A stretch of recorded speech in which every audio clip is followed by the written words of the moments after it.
Сәлем достар, бүгінгі видеосабақ бізде кітабы бойынша бірінші бөлім құрсақтың алдыңғы бүйір қабырғасының әлсіз жерлерінің және оның құрылымдарының топографиялық анатомиясы.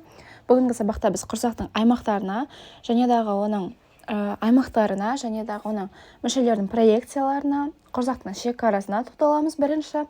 Одан кейін послойына қараймыз, шабы аймағын послойына қараймыз, әлсіз жерлерді жеке тоқталатын боламыз. Сол себепті соңына дейін көріңіздер. Бірінші құрсақтың шекараларынан бастасақ, жоғарыда бізде төс сүйегінің семсер тәрізді өсіндісімен қабырғалық доғалар аркус кастаи. Латеральды бізде алдыңғы қолтық сызығынан линия аксиллярис медиадан басталатын және дағы қасағаның симфизіне барып бекінетін сызық. Шартты сызық қой бұл. Ал төменде бізде жаңағы қасаға симфизі, шаптық байламдар, лигаментум ингуинали және дағы мықын сүйегінің білігі оси деп те атайды. Криста илиаканы айтамыз, төменгі шекарасы деп. Келесі бізде құрсақтың аймақтары. Құрсақтың аймақтары бізде екі сызық, яғни линия бикасталис және дағы линия биспиналис арқылы үш аймаққа бөлінеді. Іштің жоғарғы аймағы, іштің ортаңғы аймағы және дағы іштің төменгі аймағы. Эпигастриум, мезогастриум, хипогастриум. Бірінші іштің жоғарғы аймағы эпигастриум. Бұл аймақ меншікті құрсақ үсті аймағынан оң және дағы сол жақ қабырға астылық аймақтан тұрады. Екінші ол бізде ортаңғы аймақ іштің кіндік аймағы және дағы іштің оң және сол жақ латеральды аймақтарынан тұрады. Үшінші төменгі аймағы, яғни ол бізде қасаға үсті аймағы немесе хипогастриум. Бұл бізде тұрады оң және дағы сол жақ мықын шап аймақтарынан тұрады. Келесі бізде енді мүшелердің проекциясы. Бізде құрсақ үсті аймақта орналасады. Асқазанның кіші иіні орналасады, кіші шажырқай орналасады. Бұны біз іш жастардың жүру жолында қарайтын боламыз. Бауырдың сол үлесі орналасады, ұйқы безінің денесі орналасады, 12 елшектің жоғарғы горизонтальды бөлігі орналасады, құрсақтық аорта, құрсақтық бағана, төменгі қуыс вена орналасады. Одан кейін бізде оң жақ қабырға астылық аймақ. Бұл жерде бауырдың оң жақ үлесі өт қабы орналасады және дағы оң жақ бүйректің жоғарғы полюсі тоже осы оң жақ қабырға астылық аймақта орналасады. Келесі сол жақ қабырға астылық аймақ. Бұл жерде бізде асқазанның түбі, денесі, одан кейін көк бауыр, ұйқы безінің құйрығы, айналмалы ішектің көк бауырлық иілімі және дағы сол жақ бүйректің жоғарғы полюсі осы бізде сол жақ қабырға астылық аймақта орналасады. Келесі кіндік аймағы. Кіндік аймағында бізде асқазанның үлкен иілімі орналасады деген, тоқ ішектің көлденең бөлігі, үлкен шарбымай орналасады, 12 елшектің бөлігі орналасады, аш ішектің ілмектері, қолқаның құрсақтық бөлігі, төменгі қуыс вена, бүйрек қақпалары, кеуделік өзек орналасады.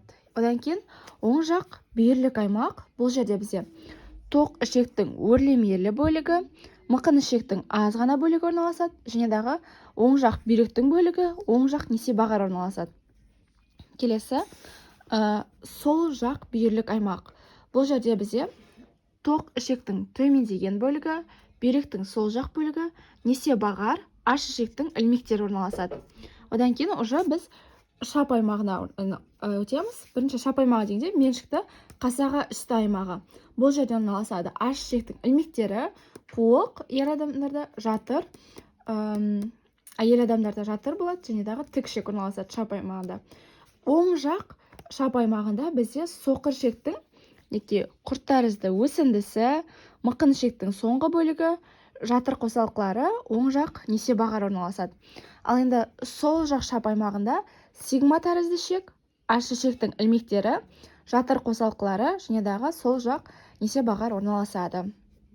Осымен біз мүшелердің проекцияларын, құрсақтың аймақтарын, шекараларын қарастырдық. Енді послойны талдайтын боламыз. Бірінші бұлшықет, ол бізде іштің сыртқы қиғаш бұлшық еті. Musculus obliquus externus abdominalis. Ол өзі екі бөліктен тұрады. Бұл бұлшық еттік бөлігі, бұл апоневроздық бөлігі. Бұлшық еттік бөлігі іштің тік бұлшық еті тұсында апоневроздық бөлікке ұласады. Бұл бұлшық ет бізде басталады 7-12 қабырғалардың тішелерінен басталады. Сөйтіп, іштің сыртқы қиғаш бұлшық еті мықын сүйегінің сыртқы қырына барады. Сол жерге бекінеді, қасаға симфизіне бекінеді, және дағы іштің ақ сызығына бекітіледі. Бізде іштің сыртқы қиғаш бұлшық еті осылай жатыр ғой. Оның астында, аяқта уже кесіп тастаған, оның астында іштің ішкі қиғаш бұлшық еті, яғни musculus obliquus internus abdominalis орналасқан. Бұл бұлшық ет бізде fascia thoracica lumbalistен басталады. Және дағы мықын сүйегінің алдыңғы білігінен шаптық байламына басталады да, жоғарыда қабырға доғасына барып бекінеді екінші бұлшық ет. Осы бізде екінші бұлшық ет пеген, үшінші бұлшық ет бізде мынау. Үшінші бұлшық ет мына жерде мынау біріншісі, мынау екіншісі, мынау үшіншісі уже көлденең бұлшық ет бар ғой. Musculus transversus. Осы 2 мен 3-тің арасында бізде беткей қан тамырлары менен нервтер орналасады. Және дағы екінші бұлшық ет бізде мықын сүйегінің алдыңғы білігінен басталатын талшықтары бізде кіндік тұсында жаңағы алдыңғы және артқы жапырақшаларға бөлінеді дағы тік бұлшық етке қынап түзеді. Келесі бізде іштің жаңағы көлденең бұлшық еті musculus transversus abdominalis мінекей. Бірінші бұлшық ет, сыртқы қиғаш бұлшық ет, ішкі қиғаш бұлшық ет, одан кейін уже musculus obliquus, musculus transversus, то есть көлденең бұлшық ет. Үшінші бұлшық ет, бұл бізде төменгі 6-шы қабырғаның беткейінен, мықын қырынан, шап байламынан басталады.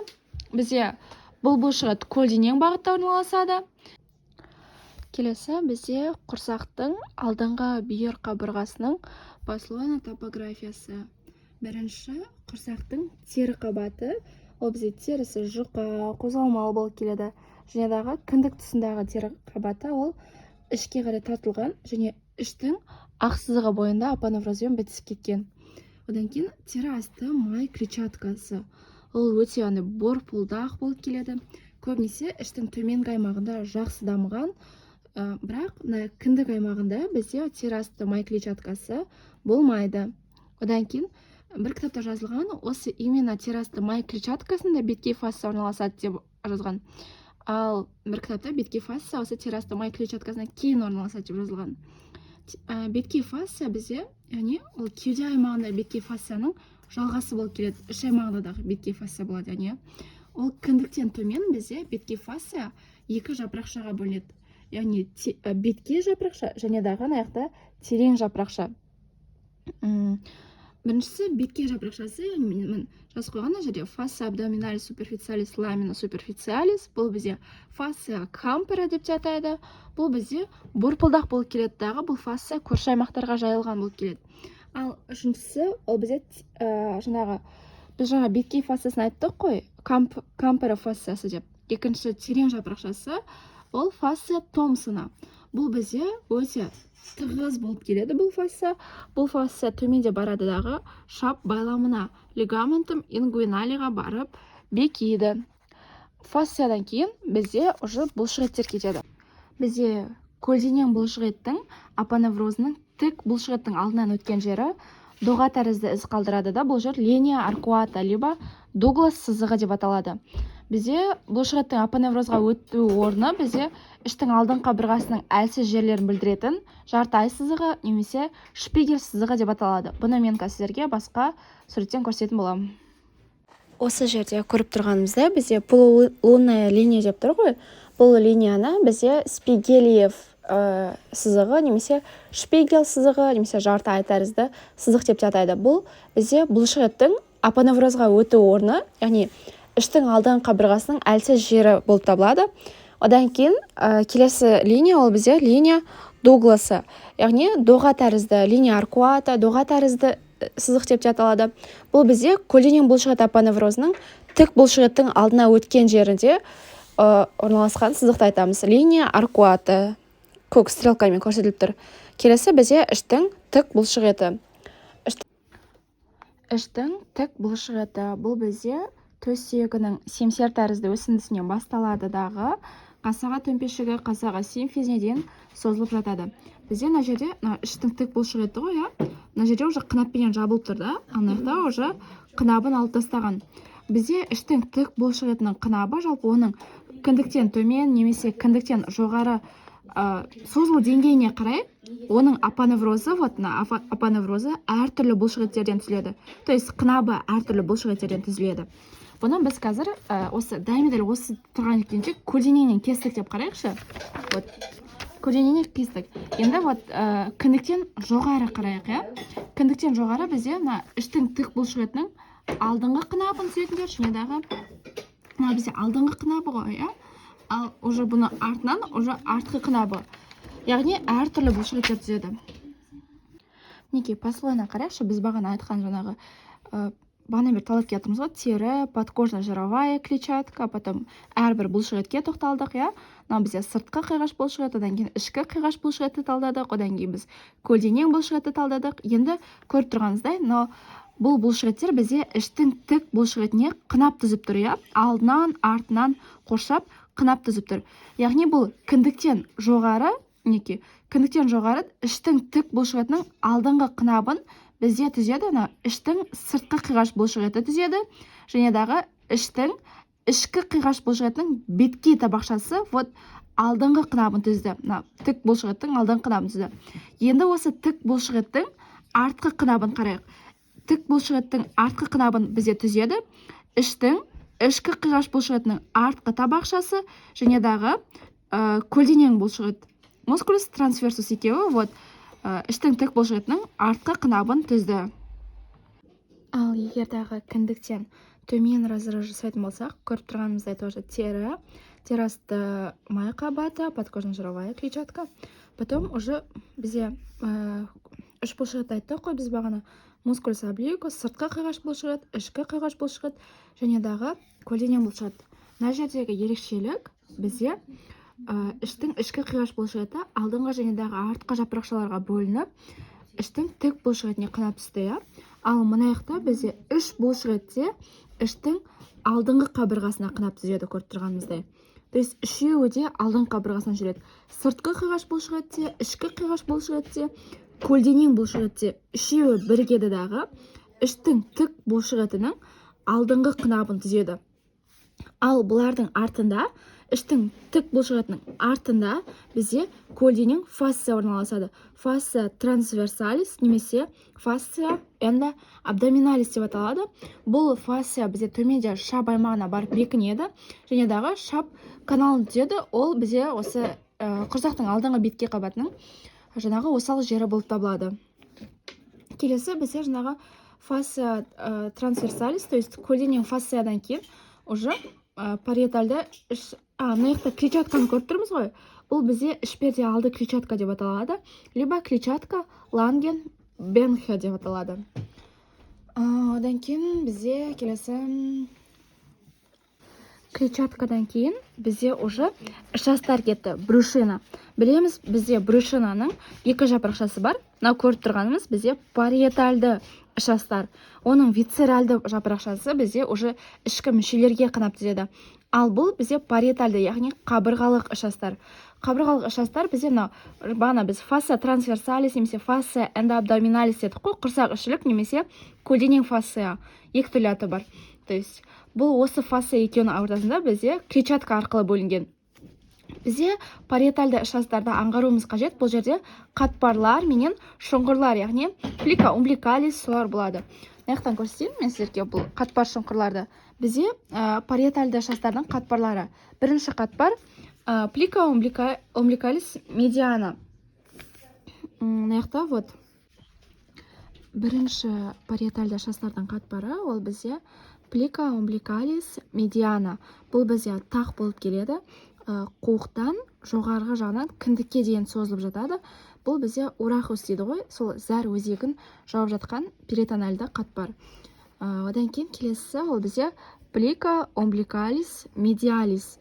Екі жақтанда бұл бізде жұп болып келеді. Қуықтың бүйір бетінен басталады, кіндікке дейін созылып жатады. Бұл бізде артерия умбиликалистің үстіндегі қатпар болып табылады. Үшіншісі плика умбиликалис латералис. Плика умбиликалис латералис ол бізде артерия, вена, эпигастрика инфериордың үстіндегі шастардың париетальды қатпары болып табылады. Осы қатпарлардың арасында бізде шұңқырлар болады. Мына жерде көріп тұрғанымыздай бізде фосса суправизикулярис, яғни құрсақ үстілік шұңқыр. Бұл бізде кіндіктің ортаңғы қыртысы менен медиалды шап қыртысы арасында орналасқан. Бұл жерден бізде қуық үстілік жарықтар шығады. Екінші шап шұңқыры бізде фосса ингуиналис медиалис. Бұл жерде медиалды және дағы латеральды шап қыртысының ортасында орналасқан. Бұл жерден тік шап жарығы шығады. То есть тік грыжалар шығады. Ал егердағы бізде латеральды шап жарықтары шығады. Фосса ингуиналис латералис. Бұл бізде көбінесе тереңдегі шап сақинасына сәйкес келеді. Бұл жерден бізде көбінде қиғаш грыжалар шығады. Келесі енді бізде іштің әлсіз жерлері, соның ішінде ақ сызыққа тоқталатын боламыз. Іштің ақ сызығы линия альба. Линия альбаны көріп тұрмыз ғой. Іштің ақ сызығы бұл бізде төстің семсер тәрізді өсіндісінен басталады дағы қасаға симфизіне дейін созылып жатады. Бұл бізде ақ сызықтың ең әлсіз жері ол кіндік сақинасы. Анулус умбиликалис деп аталады. Ол ақ сызықтың ортасында жатады. Ақ сызық іштің алдыңғы бүйір қабырғасында бізде үш ұзын бұлшықтың апоневрозының бірігуінен, бағана біз айтқан сыртқы қиғаш, ішкі қиғаш және дағы көлденең апоневрозда бар ғой, сол үшеуінің бірігуінен іштің тік бұлшық етке бізде қынап түзеді олар. И сол қынап түскен кезде айқасады. Содан бізде ақ сызық түзілген. Бізде ақ сызық көбінесе грыжалары кіндіктен жоғары орналасады. Іштің ақ сызығы бізде іш қуысын асқан кезде, хирургиялық доступ кезінде өте көп қолданылады. Одан кейін тағы да іштің әлсіз жері ол бізде кіндік сақинасының орнында тартылған тыртық. Бұл бізде кіндік сақинасы іштің барлық кең бұлшық еттерінің, ұзын бұлшық еттерінің апоневрозының сіңір талшықтарынан түзілген ақ сызықтағы саңылау. Кіндік сақинасы созылған кезде кіндік грыжасы пайда болады. Енді бізде іштің алдыңғы қабырғасының енді біз қанмен қамтамасыз етілуі және иннервацияға келетін боламыз. Беткей қан тамырлары. Енді бізде іштің алдыңғы қабырғасының қанмен қамтамасыз етілуі, біз бірінші беткей қан тамырлар талдайтын боламыз. Яғни бізде бағана террасты клетчатка, одан кейін беткей фасция кетті ғой, сол беткей фасцияның ортасында орналасқан қан тамырлар. Бізден үш артерияны көріп тұрмыз ғой. Артерия циркумфлекса или суперфициалис, яғни мықын сүйегін айналып өтетін артерия, артерия эпигастрика суперфициалис, яғни беткей құрсақ үсті артериясы, және дағы артерия пуденда экстерна, сыртқы жыныс артериясы. Бұл үш артерияда бізде төменгі аймақтан, яғни алдыңғы құрсақтың төменгі аймағынан басталады дағы, бұлар сан артериясынан шығады. И кіндікке қарай бағыт алады.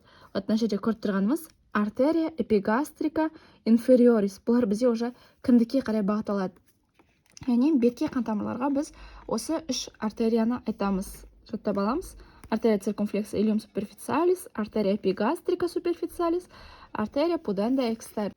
Осы суретте жақсы көрсетілген, мінеке көріп тұрғанымыздай сан артериясы артерия феморалистен кетіп тұр, мінеке артерия эпигастрика суперфициалис кетіп тұр, артерия циркумфлекса или суперфициалис тоже осы яқтан кетіп тұр. Мына жақта тоже артерия феморалис осыдан кетіп тұр, беткей құрсақ үсті артериясы. Артерия эпигастрика инфериор көріп тұрғанымыздай, яғни олар бізде құрсақтың төменгі алдың қабырғасын барып қанмен қамтамасыз етіп тұр. Циркумфлекса тоже құрсақтың алдың қабырғасын қанмен қамтамасыз етіп тұр. Мына жерде біз линия аркуатаны көріп тұрмыз. Бағана айтып өткендей, Дуглас сызығы дедік қой, бұл бізде жаңағы іштің көлденең бұлшық етінің, іштің тік бұлшық етінің алдынан өткен жердегі апоневроздан түзілген жаңағы сызықтың ізі дейміз ба, или сызық дейміз ба, линия аркуата. Одан кейін уже веналарға енді кетсек болады. Бізде құрсақтың алдыңғы бүйір қабырғасының веналары. Бұл жерде кіндіктен жоғары орналасқан веналардың барлығы жоғары қуыс венаға барып құяды. Яғни қандай вена ол? Көбінесе вена тарацика эпигастрика. Ал төменнен, кіндіктен төмен орналасқан веналар, то есть вена пуденда экстерна, вена феморалис. Бұлар бізде жаңағы төменгі қуыс венаға барып құяды. Яғни кіндіктің тұсында осы веналардың арасында бізде кава, кавальда, анастомоз түзіледі. Енді ал кіндік маңы веналары бар бізде вена параумбиликалис. Олар бауырдың жұмыр байламы бар ғой, лигаментум терес гепатикс. Соның құрамында бізде қақпа венасына барады дағы порта кавальда анастомоз түзеді. Жалпы бізде егердағы портальдық гипертензия кезінде портал венасы арқылы бізде қан ағымы қиындайды. Яғни жаңағы жерде уже қан көбейіп жатыр, қысым артып жатыр. Соның әсерінен бізде іштің алдыңғы қабырғасының терасындағы тамырлары кеңейеді. Олар арқылы тера арқылы бізде кіндік аймағында жылан тәрізді дейді ғой. Жылан тәрізді түрінде болады осы веналар. Бұл симптомды бізде медузаның басы деп атайды. Келесі енді бізде терең қан тамырлар менен веналар. Терең қан тамырлар менен веналар. Бізде іштің ішкі қиғаш және дағы көлденең бұлшықеттердің арасында төменгі 6 жұп қабырғалық тамыр нерв шүйке шоғыры орналасады. Артерия, вена, нервус интеркостали. То есть артерия интеркостали, вена интеркостали және дағы нервус интеркосталис. Бұлар бізде жаңағы 10-шысы бізде 10-шы артерия интеркосталис кіндіктің жұп орналасқан, кіндік тұсында орналасқан. То есть 11 менен 12 бізде кіндіктен төмен аймақта қанмен қамтамасыз етеді. Ал нервтерден бізде нервус илия ингиналис және дағы нервус илия гипогастрикус іштің сыртқы және ішкі қиғаш бұлшықеттерінің арасында орналасады. Кіндіктен төмен аймақты нервтендіреді. Енді мына жерде айту керек, жоғарғы құрсақ үсті артериясы, артерия эпигастрика супериор. Мына жерде цифр жоқ екен. Артерия эпигастрика супериор ол бізде іштің кеуде артериясының соңғы тармақтарының бірі болып келеді. Яғни артерия торацика интернаның.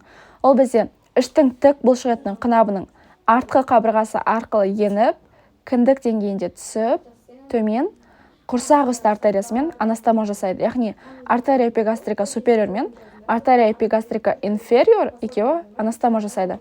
Бізде артерия эпигастрика супериор ол артерия торацика интернаның тармағы болып табылады. Ал артерия эпигастрика инфериор ол бізде сыртқы мықын артериясы, артерия илияка экстернаның тармағы болып табылады. Артерия эпигастрика инфериор ол бізде құрсақ алды клетчатка менен жоғары көтеріледі. Біз бағана айттық қой, клетчатка лангенбаха деп ше. Сол арқылы жоғары көтеріледі да фасса трансверсалистің арқылы іштің тік бұлшықетінің артқы қынабына енеді. Және дағы көлденең фасса менен іштің тік бұлшықеттерінің артқы қабырғасының арасында орналасады. Іштің тік бұлшықетінің қынабында бізде тік бұлшықеттің артында, кіндік тұсында жоғарғы және дағы төменгі құрсақ үсті веналарынан кава, кавальда анастомоз түзіледі. Құрсақтың топографиялық анатомиясы бірінші бөлім аяқталды. Назар қойып тыңдағандарыңызға рахмет. Егер дағы каналдың лекцияларын алғыларыңыз келсе, онда біздің телеграм каналға төмендегі сілтеме бойынша жазыңыздар.